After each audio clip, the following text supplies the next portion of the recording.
Hey guys, it's Wolf Wengler, and I want to talk to you about breaking in your new engine. Breaking in the engine is all about piston ring seal.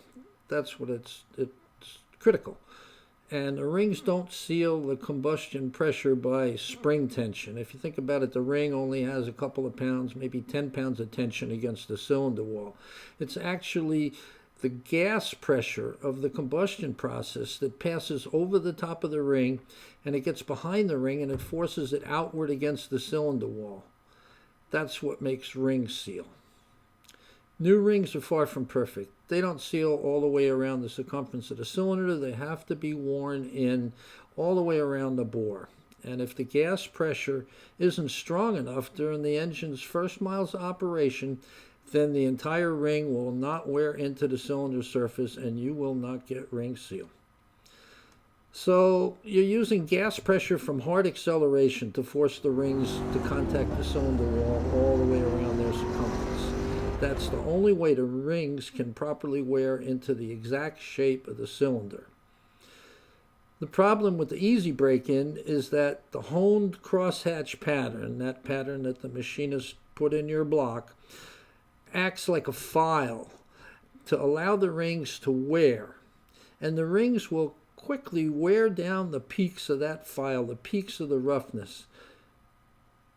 And then, regardless of how hard the engine is run in, you won't get ring seal.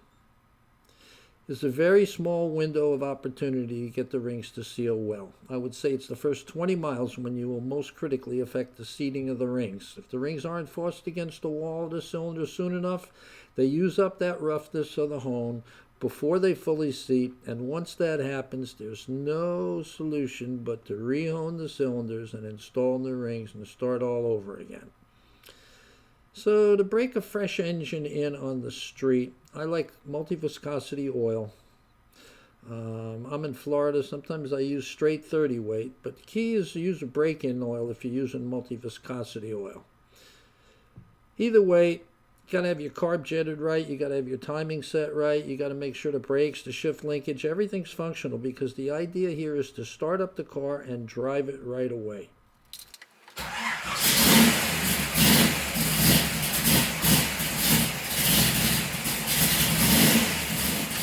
Fire it up, quick look for a leak, back it out of the garage. If you're in a populated area like I am, I like to wait for a Sunday morning when traffic is light.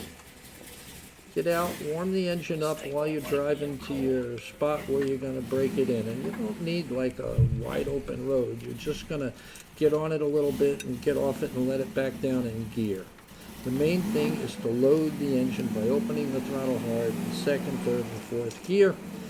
And the best way is to alternate between short bursts of hard acceleration and deceleration.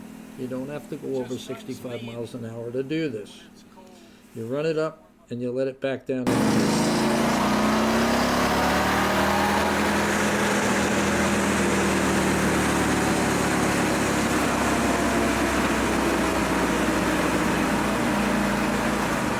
So you do 3 half throttle runs from 40% of your engine's maximum RPM to 60% of your engine's maximum RPM.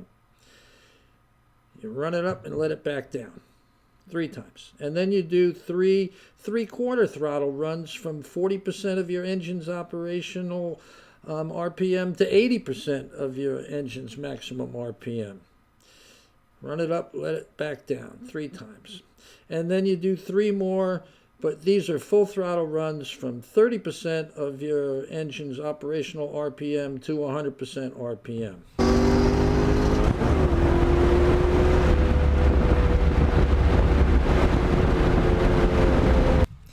So you get those 9 runs done, and you drop the oil and filter. And the oil's going to look a little sparkly. Those are the tips of those peaks of the hone job on the cylinders that have been worn off by the rings. 2 things to avoid when breaking in your engine are the freeway. Don't want to drive on the freeway just driving along. I mean, if you can get out on the freeway in the early morning and nobody's around and you can do your 9 runs, that's fine. But cruising on the freeway, not the plan. And you don't want to get stuck in traffic. That's just terrible. So you drop your oil, you change your oil, you put in some fresh oil, more break-in oil still. I like Wicks filters with my oil. Stay away from Fram filters. They're cardboard inside and they come apart. And then for the next 200 miles or so, you want to get out in the country or some open roads where you can vary the speed more and run it through the gears and keep backing it down. Run it up, back it down. Remember, hard acceleration and hard braking are equally important. So after you get that 200 miles behind you, change the oil again and the filter again. Now you can move on to conventional oil. Just stay away from synthetic oil until you got 2,500, 3,000 miles. Synthetic is too slippery. It's really great for your engine, for the life of your engine, but for break-in, it doesn't let the rings really wear into that cylinder. And stay away from heavy oil. 2050 oil is oil for a top fuel dragster. It may show you a little bit more oil pressure, but it's not lubricating as well, and it certainly doesn't carry away as much heat as, say, 1030 oil. So here's the takeaway on all this. The temptation to fire up a new engine in the garage just to hear it run, that's the worst thing you can do. Best advice is don't even start it up until you're ready to warm it up for the first ride. When the engine's running in the garage, there's no load on the engine. It's like cruising on the freeway. So the rings are just going up and down. They're just along for a ride, and only a small portion of the ring surface is actually wearing into the cylinder wall. The ring area that does contact the cylinder wall wears down the roughness of the honing pattern, and once that roughness of the cylinder wall is gone, the rings stop wearing into the cylinder. And if that happens before the entire ring has worn into the cylinder and sealed, you will have a slow engine no matter how hard it gets run after that point.